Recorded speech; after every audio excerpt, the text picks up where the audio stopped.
I stand here today because of the vision of people that have come before us. People who realize that a great city can't live by bread alone. And what I mean by that is that we can't just build and not think about what else the city needs. There are places that are of such great historic, scenic, and recreational value that we need to keep those places. And what I would like to talk about particularly is the connection of the city to the James River.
Places that are of such great historic, scenic, and recreational value that we need to keep those places.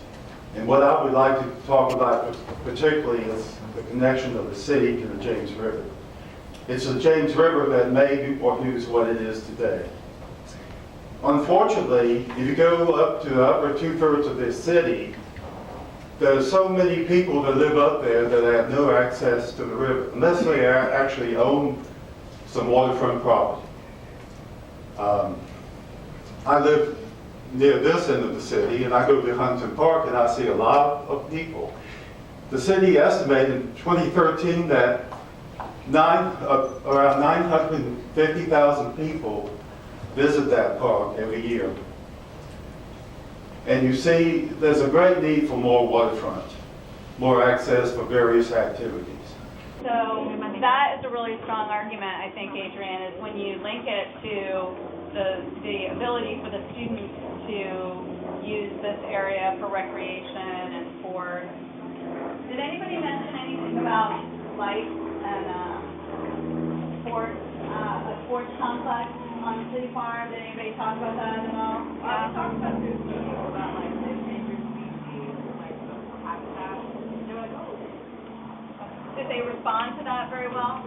Yeah, it is nice. So what about for us as kind of activists, what do you think we should do next? Like, we should go to the city council. Yeah, council. Okay, what else? What should we do? How should we get the word out? I think that's a good idea. A lot of Speaking at city council. Now, it's kind of political, so I don't know if it's but there are a lot of, especially people who really care about this, and they talk to them on this too, and they don't really feel. First of all, I'd just like to thank all of y'all for having me here today. I'm a 16-year-old kid. I'm a student at Lynchville High School. And lately I've been getting a lot of people telling me about how Riverview Farm Park has the city farm on it, and that people want to build housing, not just like high-end housing. They want people to move back there and just cause all this traffic. So the city farm is a part of Riverview Farm Park.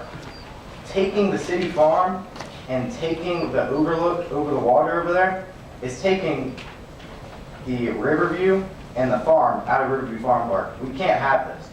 I'm here today to strongly encourage you guys to vote against this. I've been a member and a citizen of Newport News for 16 years now.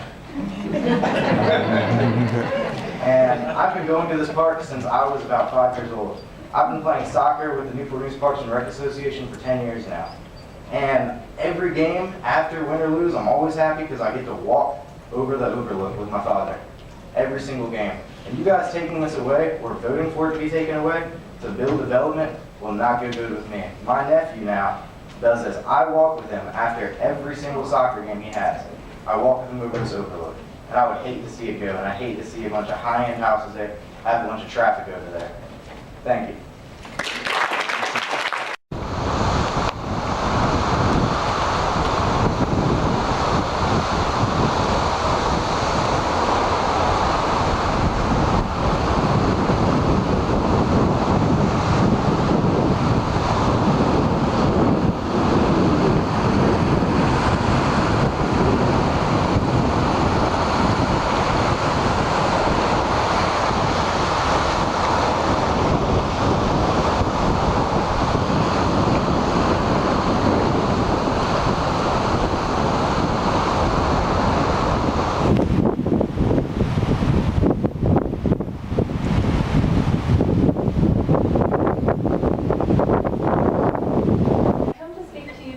As an environmental educator. I've worked formerly for Chesapeake Experience, and I've had the exceptional privilege of exposing thousands of students on the peninsula, but specifically Newport News Public Schools, to the wonders of the Chesapeake Bay.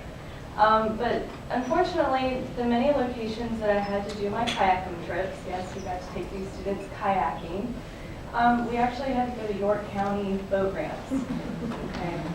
Because we tried Denby Boat Ramp, Huntington Park.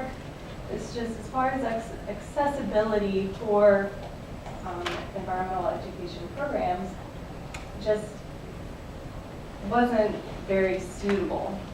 So, when I found out that there was a chance that Riverview Farm could stay as an accessibility place, I was like, oh, this is wonderful. And then I found out, well, that might not be the case. So I think that, as I've seen tonight, that it's an exceptional treasure, but an exceptional opportunity that we should take advantage of, not only for environmental educational purposes for the students and future students of Newport News Public Schools, but also there's just great opportunity to bring the community together. I envision community gardens, picnic areas, walkways, and who mentioned living shorelines? I love oysters and living shorelines. Like, there's so many opportunities to include environmental and sustainable options that we can expose our students and other county members to. So for me, it's a no-brainer.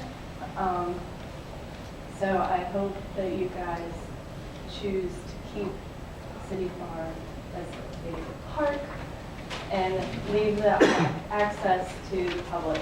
It's just how it should be. All right, thank you guys for your time. Appreciate it.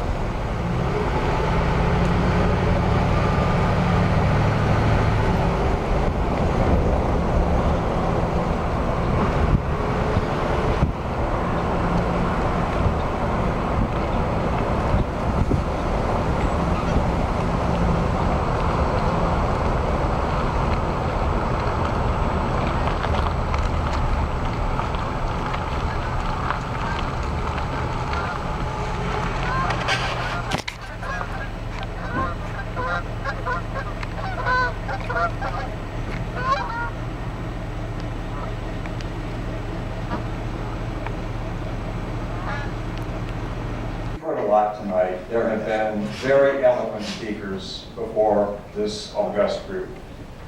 I am blown away by how impressive. I'm now the 20th speaker speaking against development.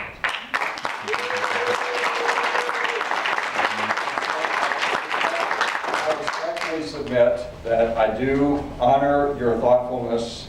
I've been to East Beach. It is very pretty. It replaced a blighted area. What you're proposing is going to replace pristine land that is one of the few remaining coastline areas of Newport News that is not developed. This resembles the way this was created. It is gloriously beautiful. We should not develop this.